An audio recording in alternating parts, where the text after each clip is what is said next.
Sanju স্যামসনের batting তাণ্ডব ও ভারতের middle অর্ডারের দায়িত্বশীল ব্যাটিংয়ে আবারও রান উৎসবে মেতেছে টিম ইন্ডিয়া। সেমিফাইনালের মঞ্চে বলা চলে ইংলিশ বোলারদের নিয়ে রীতিমতো ছেলে খেলায় মেতে উঠেছে ভারতের ব্যাটাররা। প্রথম ইনিংস শেষে ভারত বোর্ডে তুলে 253 রান।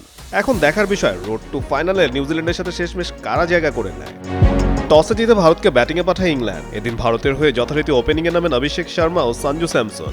শুরুতেই মারমুখী ব্যাটিং করতে গিয়ে দ্বিতীয় ওভারেই কাটা পড়েন ওপেনার অভিষেক শর্মা। তবে ওয়ান ডাউনে নামা ঈশান কিষানকে সাথে নিয়ে রানের চাকা সচল রাখেন স্যামসন। তার ক্যালকুলেটিভ ব্যাটিংয়ে ভারত 6 ওভারে তুলে 67 রান।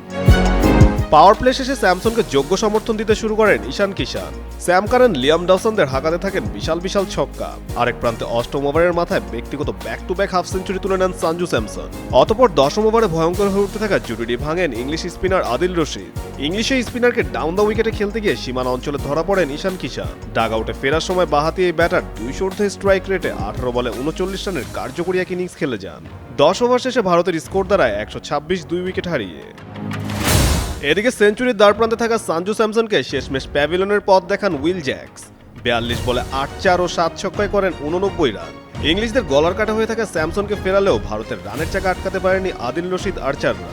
ভারত এদিন রান তুলতে থাকে প্রায় 12 গড়ে।